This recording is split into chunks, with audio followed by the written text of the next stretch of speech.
Hi friends, our Tipsedge YouTube channel welcomes you. We are providing daily current affairs in the form of quiz. Our channel main feature is by signing into our Tipsedge website, you can revise the daily current affairs quiz. Link is given below in the description. Practice the quiz and get perfection. In this video, we will discuss 24 MCQs of 24th October current affairs in the form of quiz. At the end of the quiz, you will get your scorecard like this. Join our WhatsApp channel for more daily current affairs quiz updates. To join our Tipsedge channel, scan the QR code and watch the video till end. Now moving to the first question. Which countries have agreed to extend the Sri Kartarpur Sahib Corridor Agreement for another 5 years? The answer is India and Pakistan. India and Pakistan have mutually decided to extend the Sri Kartarpur Sahib Corridor Agreement for an additional 5 years. Originally established on October 24, 2019, the agreement enables Indian pilgrims to visit Gurudwara Darbar Sahib in Kartarpur, Pakistan.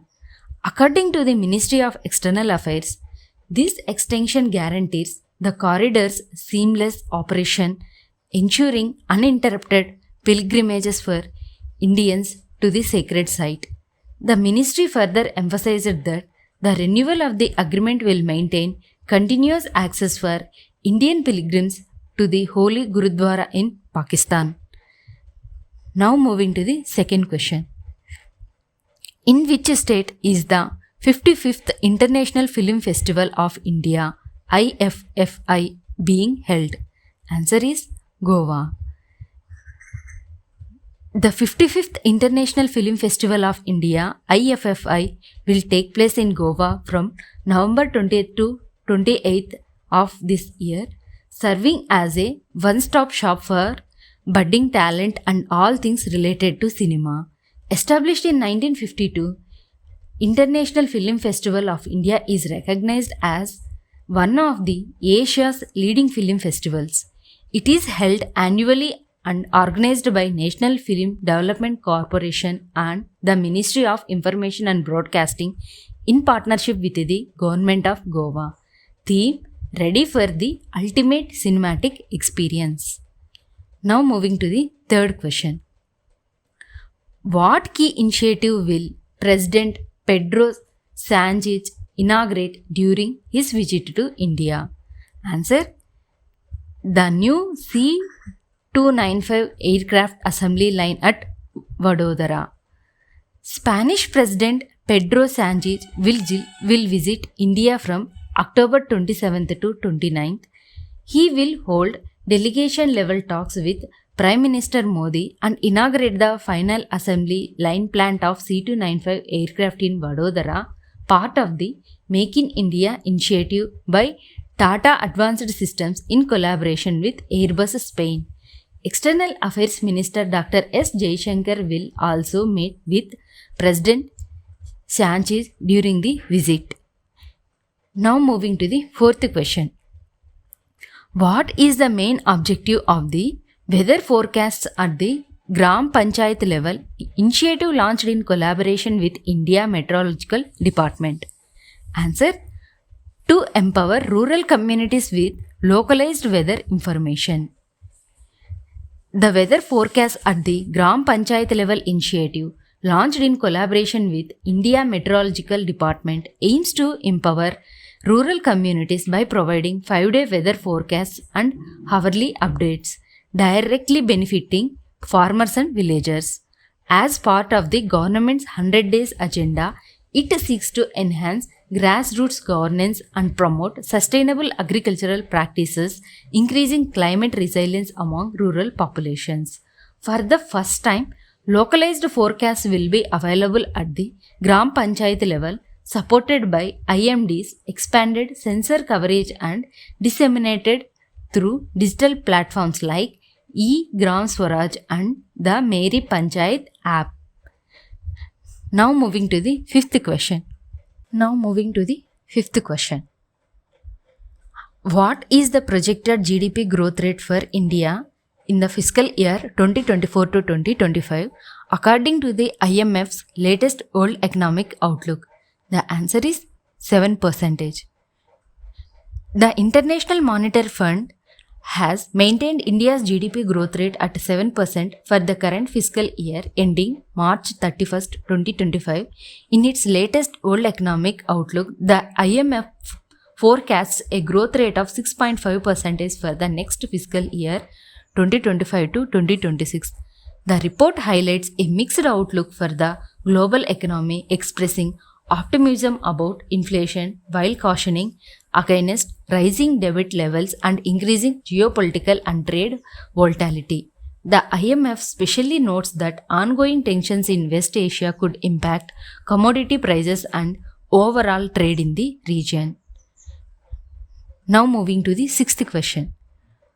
Who won the Global Anti-Racism Championship Award 2024 presented by Secretary of State Antony J. Blinken for her efforts in advancing racial equity and human rights? Answer: Urmila Choudhury.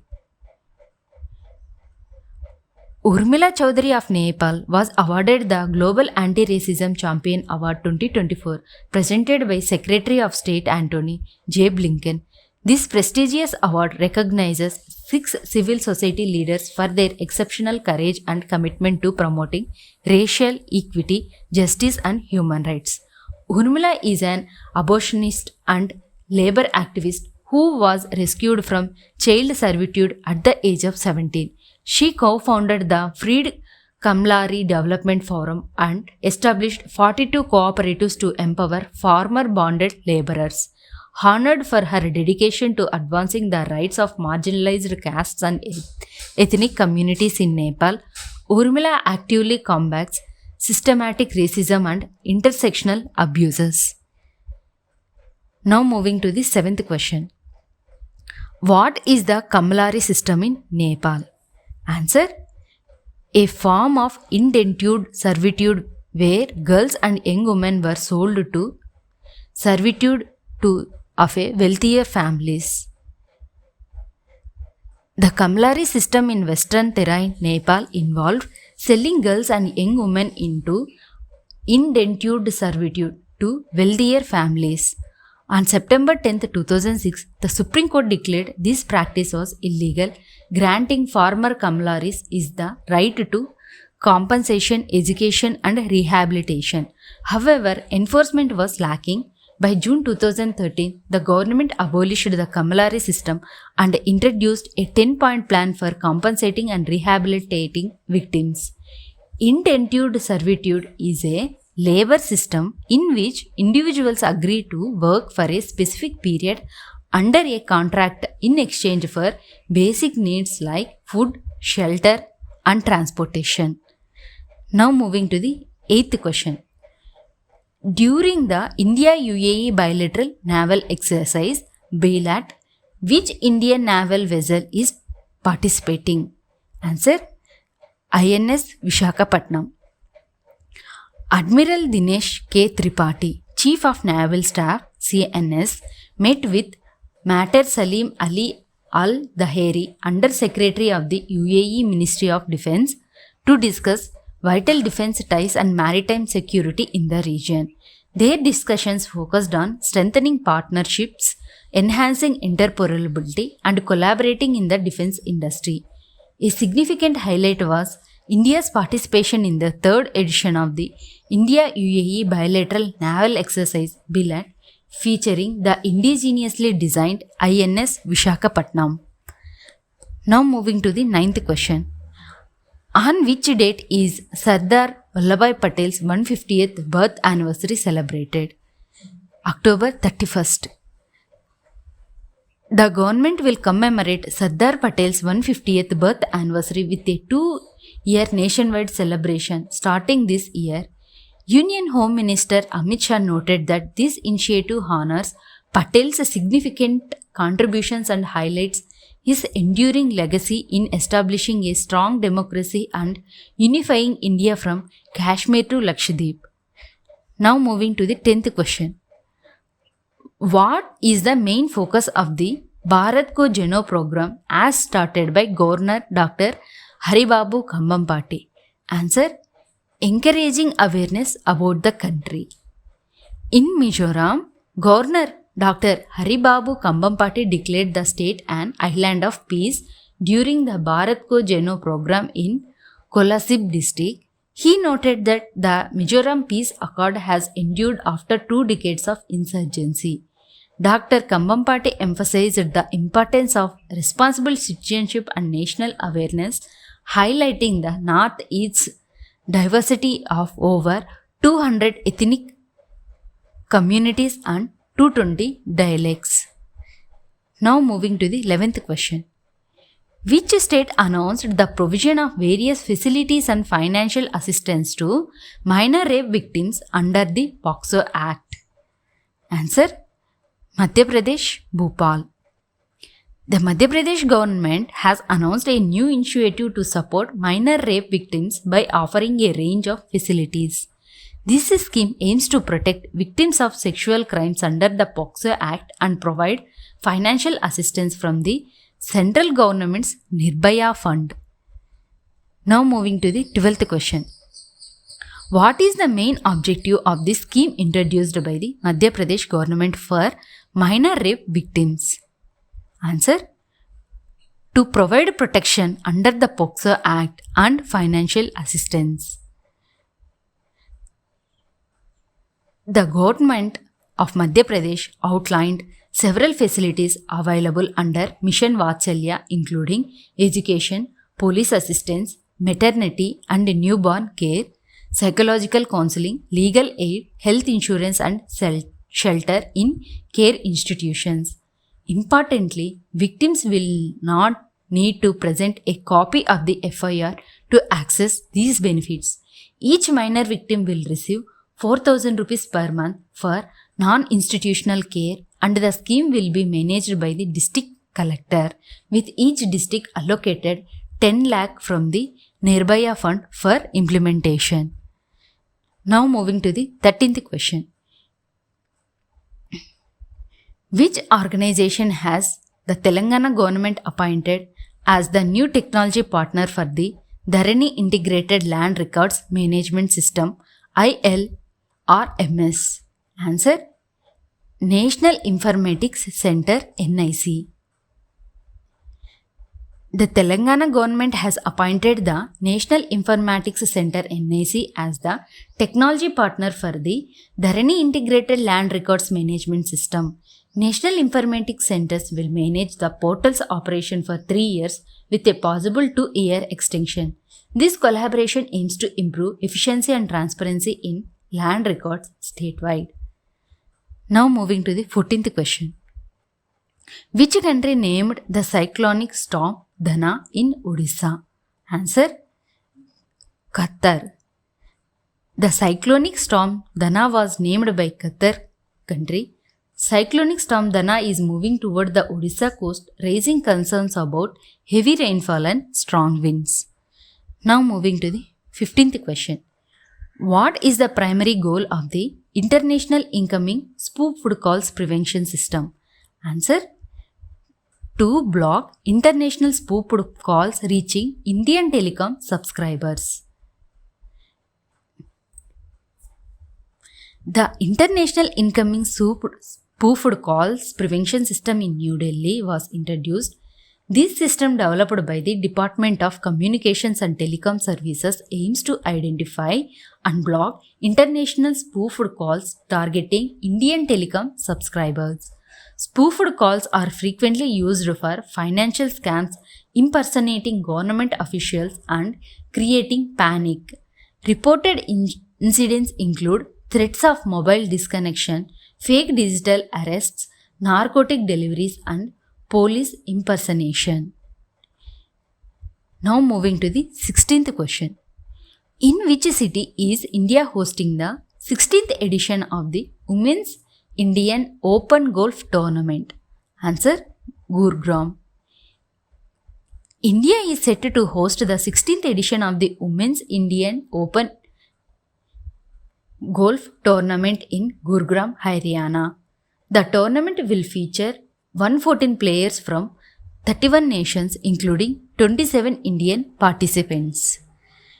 Now moving to the 17th question. Where was the 2024 edition of Pravasi Parichai inaugurated? Answer: Riyadh, Saudi Arabia. The 2024 edition of the Pravasi Parichai, the embassy's flagship diaspora engagement event, was inaugurated by India's ambassador in Saudi Arabia by Dr. Suhail Ajaj Khan at the Embassy Auditorium in Riyadh. The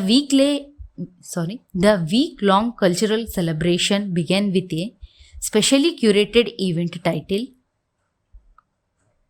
Classical Languages of India, highlighting the country's rich linguistic diversity. Now moving to the 18th question. Where will the 2026 Commonwealth Games be held? Answer: Glasgow, Scotland. The 2026 Commonwealth Games will exclude prominent sports like hockey, badminton, wrestling, cricket, squash, and shooting, featuring only 10 sports instead.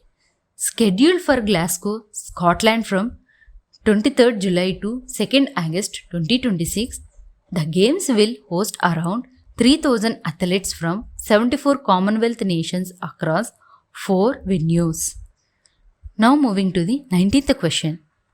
What was the aim of the 18th World Congress on Engineering Asset Management (WCAM) held in New Delhi? Answer: to foster discussions among practitioners, researchers and trainers on managing engineered assets effectively.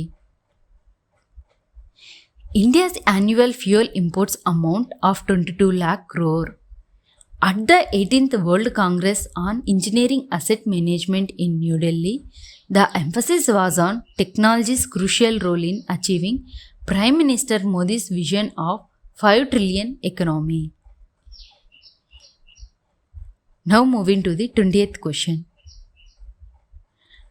What was the focus of Enrich 2024 conclave addressed by Union Minister Hardeep Singh Puri? Answer: transformative role of AI in energy sector. Union Minister of Petroleum and Natural Gas Hardeep Singh Puri emphasized the crucial role of artificial intelligence (AI) in reshaping the energy sector. Speaking at the Enrich 2024 conclave in New Delhi, he noted that AI is poised to revolutionize operations, enhance efficiency, and expedite the transition to a more sustainable energy landscape. Now moving to the 21st question. What key aspiration was reaffirmed for member countries in the Kazan Declaration at the BRICS Summit? Answer: India aspired to become permanent member of the UN Security Council. The BRICS Summit, including Brazil, Russia, India, China and South Africa, adopted the Kazan Declaration, which calls for the reforms in the UN and multilateral institutions. The declaration supports member countries' aspirations for permanent seats on the UN Security Council and emphasizes cooperation in the financial sector, including national currency payment settlements. Climate change was also another key topic of discussion. Prime Minister Narendra Modi also stressed the significance of people-centric cooperations with BRICS. Now moving to the 22nd question. What did Prime Minister Narendra Modi urge BRICS nations to do during the 16th BRICS Summit? Answer: unite and enhance cooperation to combat terrorism and its financing. Prime Minister Narendra Modi urged BRICS nations to unite against terrorism and its financing, stating that double standards are unacceptable. He called for proactive measures to prevent youth radicalization and emphasized the need for collaborative efforts on the pending Comprehensive Convention on International Terrorism in the UN. Now moving to the 23rd question. What key challenges did Prime Minister Modi identify for BRICS nations to address? Answer: cybersecurity threats, deep fake news, and disinformation. The Prime Minister Narendra Modi emphasized the need for global regulations on cybersecurity and safe artificial intelligence. He highlighted the expectations from BRICS to tackle challenges like cybersecurity threats, deepfake news, and disinformation, noting that the summit occurs amid significant global issues including war, economic instability, climate change, and terrorism. Now, moving to the 24th question. What outcome did Modi welcome regarding the issues that arose in 2020 during the BRICS summit meeting? Answer: complete disengagement and resolution. At the 16th BRICS summit, Prime Minister Narendra Modi met Chinese President Xi Jinping, emphasizing the importance of managing India-China differences to maintain peace. They agreed on early meetings between special representatives to resolve boundary issues and enhance bilateral relations, focusing on mutual trust and cooperation for regional stability. Thank you for watching my video. Don't forget to subscribe for more videos on daily current affairs. Keep learning and keep growing.